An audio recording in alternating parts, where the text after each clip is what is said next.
All right, and finally we'll get to a little bit of the real world considerations here. Price, bang for the buck, value, whatever you want to call it, and then kind of a wrap up. The 16 gigabyte Galaxy Tab 10.1 Wi-Fi only, $499. The 16 gigabyte Eee Pad Transformer Wi-Fi only, $399. So right off the bat, you know, $100 difference in terms of retail price. You know, on the street, and especially as time goes on, that difference may change a little bit. But for right now, it's a $100 price difference. Is the Tab worth $100 more? It's up to you. If I was going to pick one, not looking at the accessories, just looking at, you know, what the two devices offer, I would go with the Tab myself because it is thinner and lighter, and I like the look and feel of it better.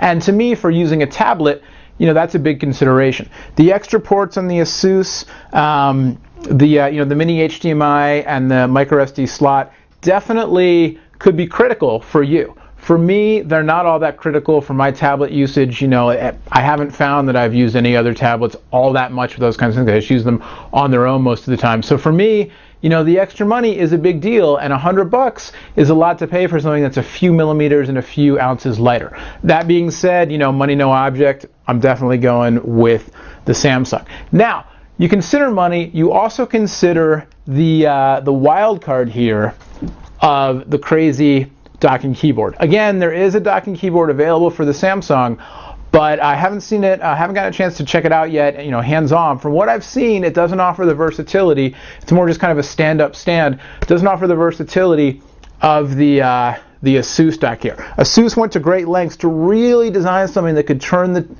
Eee Pad into a full-on transformer, like the name suggests, into a full-on kind of hybrid tablet, notebook, netbook even stand-in. I think what's holding it back, the keyboard is a little bit small, like I said, for some people I find it a little bit small. I think what's holding it back though is software. Honeycomb, you know, it's getting there. It's not quite there yet in terms of total polish for me, although 3.1 definitely helps a lot, and Ice Cream Sandwich is going to be really interesting. But then looking at running, you know, this device as a netbook replacement, notebook replacement, it just depends on what you want to use it for. If the software is available, and you can stand a few little quirks that already, you know, the firmware update that Asus pushed out for the keyboard has helped quite a bit in terms of responsiveness, trackpad, typing, that kind of thing. But, you know, they really did a lot of work with all the customizations to the buttons and the trackpad functionality and everything, and it really works really well, you know, for a lot of use cases. And you get that great flexibility, tablet, now I want the whole keyboard, you know, back and forth, that kind of thing. But for $150, you know, that's a lot of money, and now you're looking at, instead of a $400 device, $550, and for $550 you're getting into low-end laptop range, or, you know, kind of high-end netbook range, if there is such a thing.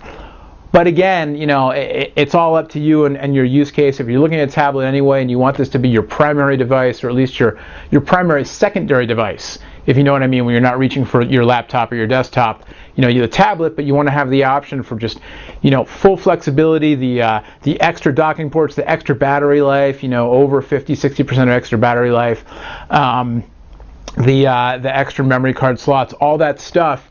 You know, it does make a very interesting use case, but, you know, much less portable, obviously, pretty thick, definitely heavier, and then you compare it to this and it's a big difference, but you have the keyboard. So for me, my personal pick, I'm going with the Samsung.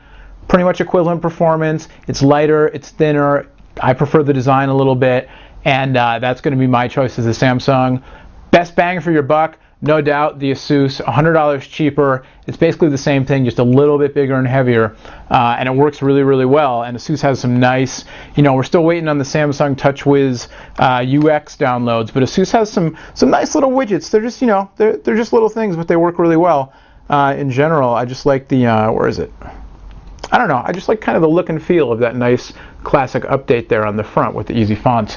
And then, of course, if you want the full-on flexibility, you know, I won't go into it again, but right now, definitely the Asus is the option. I think, you know, look at your budget, look at what you need. I think we're going to see a trend, and it's already happening with the Toshiba tablets coming out, the Acer tablets coming out.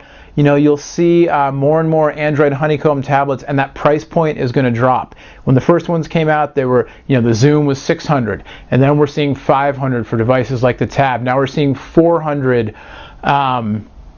for the Transformer, and, you know, the Toshiba's around in that price range. I think they're going to continue to get lower. I think we're going to see $300 Android Honeycomb tablets with, you know, Tegra 2 or an equivalent. 16 gigs of internal storage. I think we'll see them dipping below 350 anyway, certainly by winter holiday. So, you know, by then we'll have the Kal-El tablets out with the quad cores and who knows what else. But they're both winners. They're both solid devices. My pick's the Samsung. If you're on a budget, definitely the Asus. There you go. You can't really go wrong with either one of them if you want an Android tablet. Thanks again to the folks from Asus and Samsung for lending us the devices, and to Google and Samsung for giving these out at Google I/O.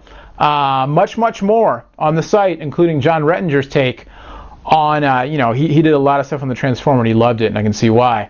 And also including your takes. Sound off in the comments. That's what it's all about, you know? Let us know what you think over on technobuffalo.com. Till next time, my name is Noah. Thanks for watching. Don't forget to look for us on Rev 3, Technobuffalo on Revision 3, if I can talk, Monday, Wednesday, and Fridays. New episode every Monday, Wednesday, Friday at 5 p.m. Pacific time. Ask the Buffalo, what's the apps? Rumor Roundup. Check it out, TV on Rev 3. We'll see you later.